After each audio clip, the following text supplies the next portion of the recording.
May pagawa sa'yo, magagawa mo. Taas ang kamay. Agree kayo sa akin, Lord? Yes! Ano ba sa problema sa atin? Pag minsan, kailangan ka pang takutin. Hindi kailangan ka pang i-push na i-push. Parang ganito. Sabi nila, hindi mo na kaya kumuha ng 10 number ng tao. Pero ngayon, gawin natin ang activity yun, sa loob ng 30 minutes, palabasin ka dyan, nakakataling ka, may 10 number pa ng tao. Tama.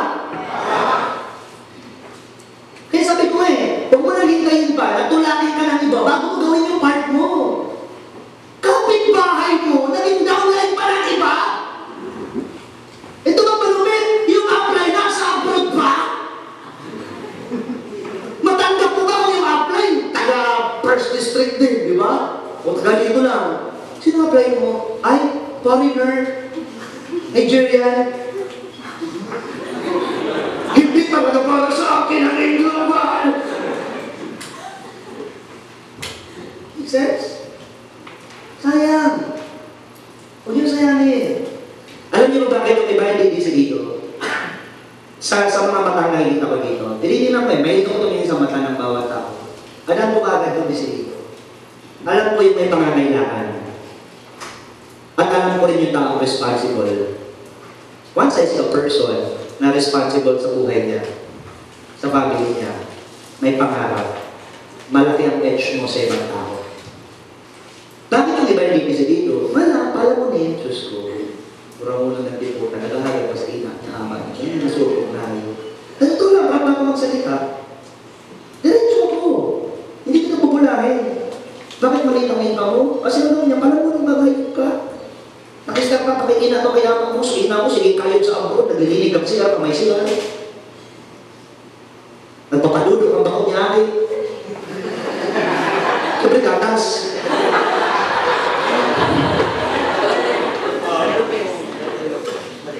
And then, dito ang ginagawa mo. Nagpapatakulang ito na ibunay. Nagpupuro balantoy. Perminturog. Bakit hindi mo magawa yung whatever it takes? Kasi may nagbibigay. Tandaan nyo, habang meron ka, nasa comfort zone ka puno,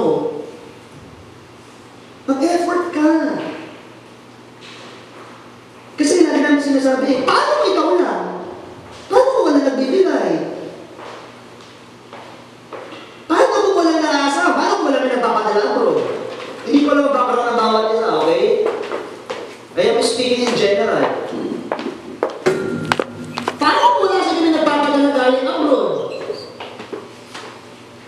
Tingin nga kayo sa akin, parduro ko ka. May mga pala parduro ko. Tingin mo dyan. You're here to learn, di ba? Yes. And I'm giving you, ano ka lang na matutunan? Yun naman na yung problema naman Ang ibang tao, umpisa pa lang Apoy, natandang mo na lahat ng OPP! Natandang mo na lahat ng training! Apoy, nakawayan ko naman si Doc Ed, binusa ko pa! Diba ako nakikita, uy, apoy, come on, energy!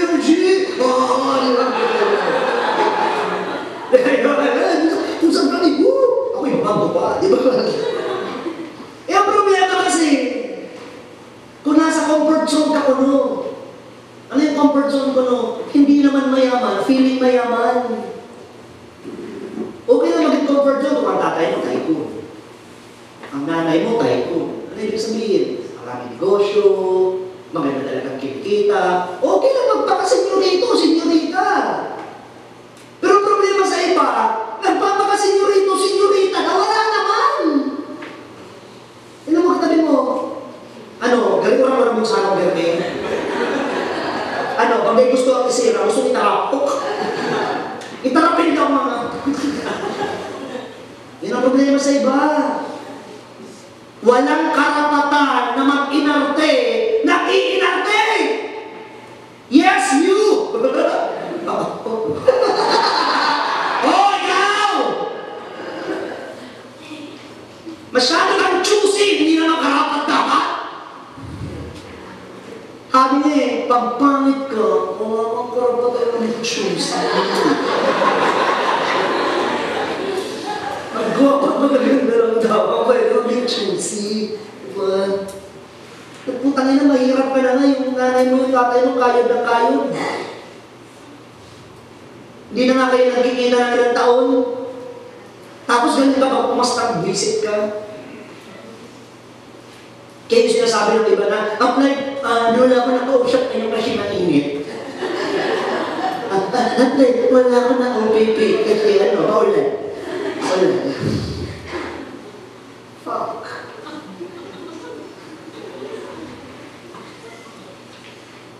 Yan ang buruhan ito.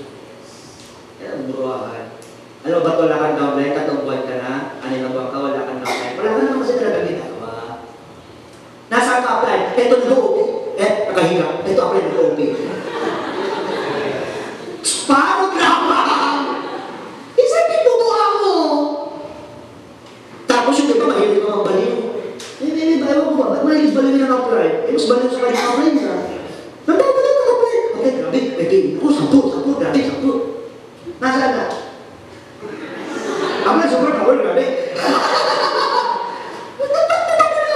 Apply mo dati ng baliw yan. Hindi mo kailangan pikiin. Alam mo, hindi mo kailangan pikiin ang apply mo para parang barating mo sa kanya na marami kang ginagawa. Kasi your result will speak for itself. Ang iba, gusto mang baliw kasi ayaw mahuli na walang ginagawa. Hindi na mamatabi mo. Mahilig ka bang baliw? Yung apply naman, syempre, marunong. Sinasakyan yan. Nagkasang ko. Ang galing-galing. Ako sa loob-loob niya. Tinipunta ko tunay ko. Gusto bang baliw? Kasi gusto niya iparating sa apply niya na super busy. Tapos yung iba ko mag-reply, putang ina, akala mo nag-training lagi, nag-PND lagi, araw-araw. Diba ako, nag-PND ako, diba? Nag-PND tayo. So pagkatapos ito, pag may break, mag-reply ako sa mga nag-text sa akin. So pinakamatagal niyan, nakakapag-reply ako mga 4 hours, 5 hours. Yung iba, grabe! Parang may PND lagi, araw-araw. Nag-text ako, umaga, nag-reply, kinabukasan.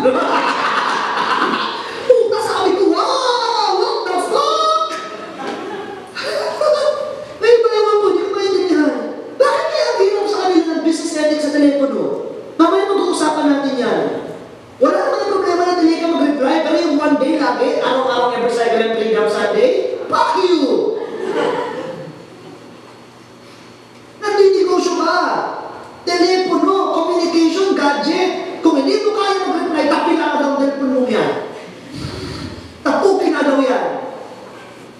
Ito totoo lang. Mamaya, i-explain ko ba yan sa 8 commandments? I-explain ko yan. Magkaburuhusan ka mungkin maripot na mainit at tubig dahil magkasalabutan. Surulong talaga ng malubot yan do. Tama niya, review ba? Gusto niyo ba yun? Yes! Maintindihan niyo naman, madali lang naman talaga. It's you eh. Ikaw yung naman kasi. Sinabihan na ng OPP sa isang araw, pahit ng 3. Ang OPP isa, minsan wala. Sinabi ng network like crazy, go, wake up early, gigising alas 10. Wow! Ito ba malugin niya? Kung sino bang ka-partner, siya bang kulang ang tulog? Kung sino ba yung baguhan, siya hindi matulog. Siya hilig magpahinga. Putang ina mo, hilig mo magpahinga, pagpatay ka na, tuloy-tuloy ka magpapahinga. Pansinin mo, yung mga top-earner dito, pansinin nyo, alas 8, alas 7, makaka-text mo na. Alauna, alas 2, nakaka-text mo pa. Sino dito yung nakaka-text ako ng alas 7, alas 8 ng umaga, tapos alauna, alas 2 ng umaga, nakaka-text ako, taas ang kamay. Pali here, nakaka-text ako? Yes. Puta yung iba oh, tinitext ko, alas 2, wala na. Tapos umaga, gising na ako, tulog pa. Very good!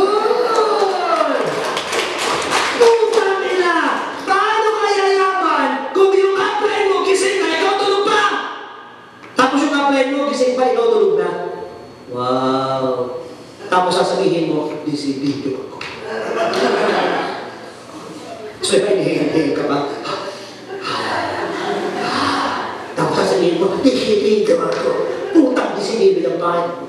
So, apply mo, matahunong pa, ikatulog na. Ay, magandang disidido. So, apply mo, matanay, katusok pa. Ano mo naman sasabihin ng disidido, Aber? Ayun palang sikreto, tatay niya. Mag-a-alarm ako ng maaga.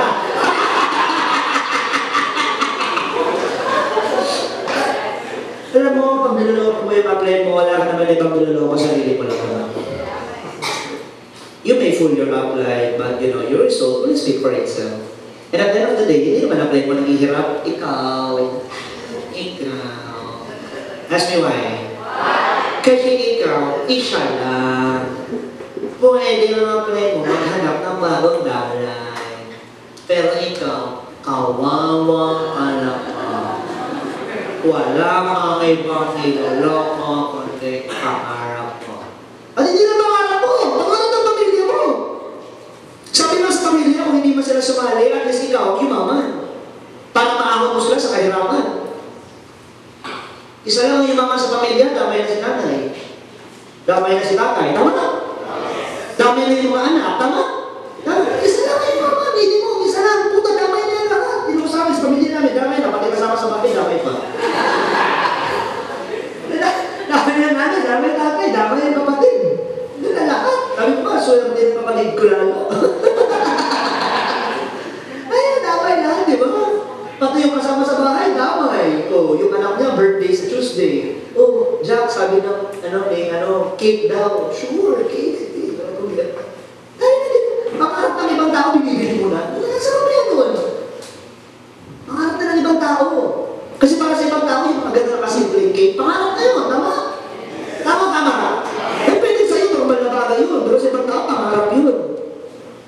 Kaya nga sabi ko, gaano ka-importante na desidito ka? Hey, wake up!